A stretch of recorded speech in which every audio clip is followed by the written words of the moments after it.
Hello everyone, and welcome back to another book review. Today I am going to be reviewing something that appeals to our inner child that went through the dinosaur phase. I'm pretty sure almost all of us went through a dinosaur phase where dinosaurs were the most interesting thing to us when we were young, little. I feel like my dinosaur phase was like 6th grade, so probably a little later than most people, but I had friends who were also going through the dinosaur phase in 6th grade, so I feel like it's totally fair.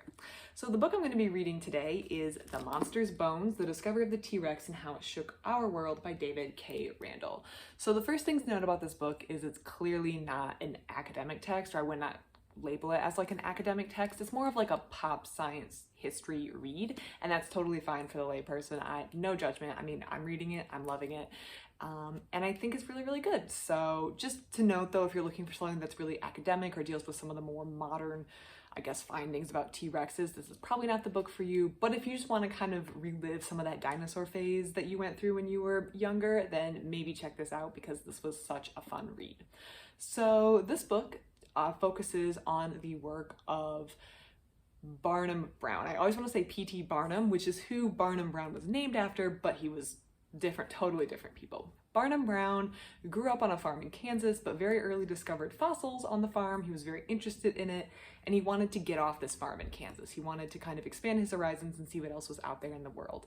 So that's what he was going to do in life, and he was going to find one way or another to make that happen. His road in life collides with a man whose name is Henry Osborn, making sure I get his name right, Henry Fairfield Osborn, who comes from a very wealthy family and is kind of looking to carry on that name and do something with his money and his time, I guess. And he wants to come up with a monstrous, for lack of a better descriptor, display of a dinosaur to put in his museum in New York, or a museum that he's overseeing in New York.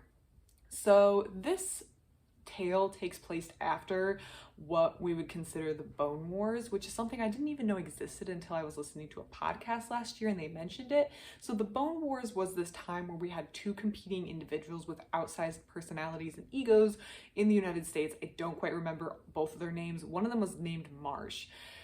They were professors at different universities who were trying to, they were like in an arms race to see who could get the biggest and the best and the most different dinosaur bones. And they were competing with one another, and they were not above sabotage or paying off people. They were doing, it was an ends justify the means arms race, and both of them wanted to win. There was a lot of falling out. There was a lot of people who were not well liked by the end of their career, but it was this very interesting time in American paleontological history. So this actually takes place after that. So we're after this very tumultuous time in paleontology where we have professors going at each other, but it doesn't mean that we're past this time of wanting to kind of publicly show that you're doing something great, which I feel like is a universal trait. I feel like since the beginning of civilization, people kind of want to have this outward external display of, I don't know, showing that they're doing something great. And what's better than that than a dinosaur display, a display of the dinosaur bones that you dug up.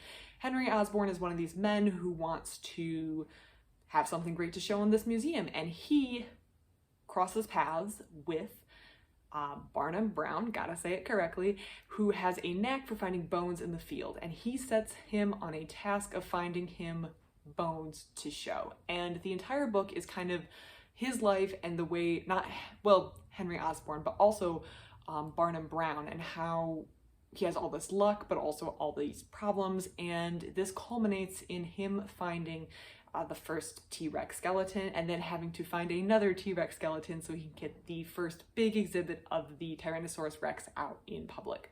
I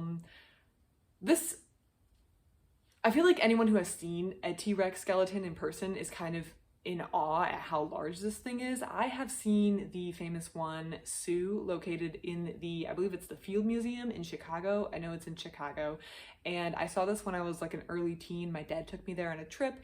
I'm fortunate to live relatively close to Chicago in American terms, close as, several hours, but close enough to have visited Sue, this T-Rex skeleton, many, many times.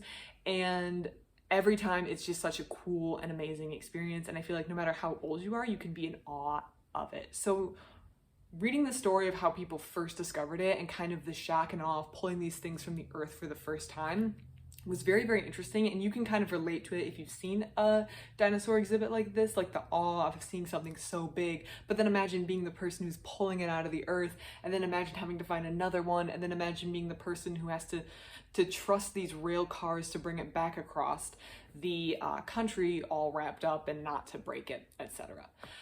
So this book I feel like did a very good job of kind of showing how all these different people in paleontology kind of weave together and how their stories intersected, where they met, how they influenced each other. I also like that the book didn't shy away from some of the problematic views of the people. We are dealing with real humans who were not always perfect, despite their very big strides they made, or great strides they made in this field. They had problematic personal beliefs that obviously need to be acknowledged, that these were flawed individuals.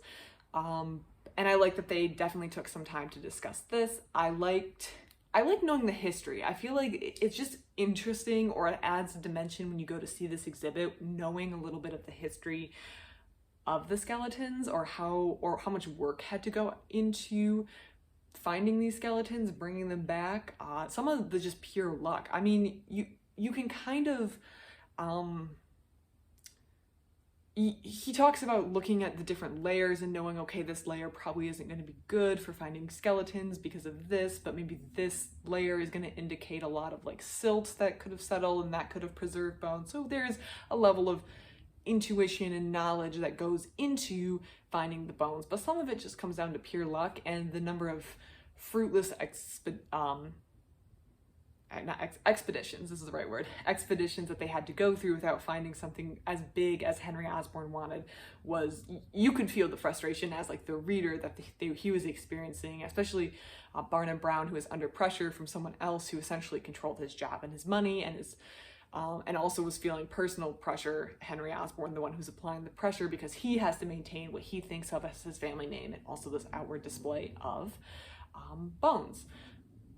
outward display of like prestige, wealth, generosity, and giving something to the museum. He's also going to display bones. That does come up. I love this book. I'd probably give it a 4-star. I feel like it's a really good read. If you went through a dinosaur phase, I think you're gonna love it. If you've enjoyed visiting a dinosaur exhibition at a museum, I think you would love it. So I think it's really, really interesting. It doesn't shy away from some of the stickier parts of history, or the parts that were not so glamorous or well done. At one point, they went to Canada and were just taking stuff out of Canada without appropriately, I don't know, it just seems weird. I know borders are probably different then, but some of the things that were just questionably done, or taking stuff out of there was a native man's yard that they just, I feel like, grossly underpaid him and then carted off all his stuff, and it was this whole thing. So I feel like they definitely acknowledge some of these stickier history, and knowing all that along with like the work that had to be put in and how big of a momentous occasion this was to dig up these bones in the first place, it provides like this framework when you view these bones that's a little bit deeper than just, oh yeah, that's a big dinosaur that lived a long time ago. So I think anyone, like I said, who went through a dinosaur phase would love this book, would really get a lot out of it, and I feel like the author did a really good job. And of course, if you reach the end and you're feeling like you've just unlocked part of your inner child, there is of course a great section with additional reading that I will definitely be taking a look at.